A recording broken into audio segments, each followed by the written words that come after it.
Senator Cramer from North Dakota is recognized. Thank you, Senator Warner. Thank you, Mr. Chairman, Ranking Member Toomey, and all of our panelists. First of all, I want to apologize for Senator Scott's implication that this isn't interesting to all Americans. I think it's a pay-per-view event. It's been very good, particularly when Senator Kennedy started asking questions. That said, I also want to thank you all, and by the way, all of your colleagues at every level of banking for delivering so well during the pandemic. We were building an airplane while flying it, and I think that you all did very well in delivering the services and the products at a time when America desperately needed it. And frankly, I think it built the foundation that's saving us today. So thank you for that. But I also want to join Senator Kennedy in this admonition. Please resist the impulse to respond to the very loud noise in your left ears. I'm happy to be the loud noise in your right ear. When it comes to, to being one of the cool crowd, I know the pressure that you feel, and I'm sorry that sometimes those of us on the conservative side aren't as activist-oriented, but I want to help you.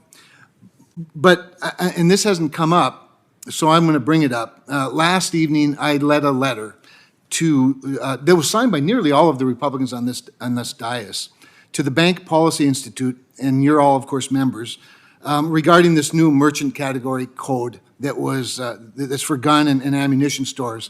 And I want to be clear about who did this. The credit card companies are taking a lot of heat. But it's the ISO that did it. It is the International Organization for Standardization, and they did it against the wishes of the credit card companies, who opposed it in the beginning. They voted against it on the advisory committee. Their opposition was upheld, and then ISO did it anyway. And they did it at the urging of a very liberal activist bank, amalgamated bank.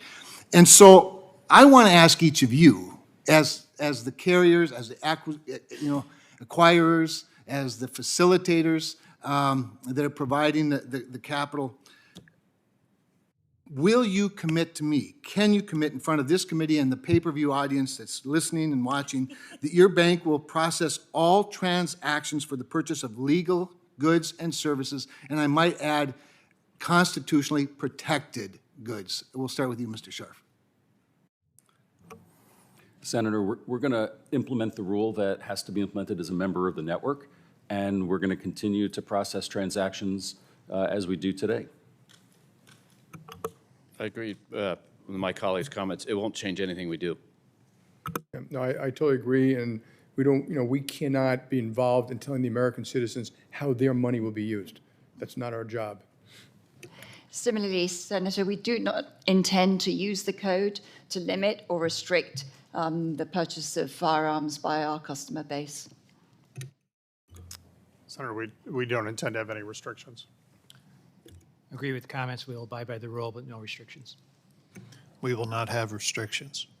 Thank you all. Good answers from all of you. I do want to come back to you, Ms. Fraser, just a little bit, because Citibank has, in particular, given me some pause when your bank is voluntarily committed to restrict lending to firearm retail clients unless they meet your specific criteria, which in many cases exceeds the law. And I want just extra assurances that law-abiding gun purchasers across the country will not be discriminated against using this merchant category code as a means to an end. Senator, thank you for the question. We respect the Second Amendment. As I said, we do not intend to use the code to restrict or limit any purchases of firearm sales by our credit card customers. We do not do so today. We do believe in best practices for the sale of the retail sale of firearms, and that is the policy that we've had for a while now. Most retailers follow those best practices. I would say most gun owners do as well. The vast majority of them are very good people. Indeed. So thank you for that. I'm just going to wrap up by just inviting you all to follow in the footsteps of Mr. Moynihan. Come to North Dakota. I want to show you real progress in transitioning to a cleaner energy economy that utilizes not regulation, but rather innovation and the great riches that God has given us below, on top, and above the earth. And with that, I thank you and yield. Thanks, Senator Cramer.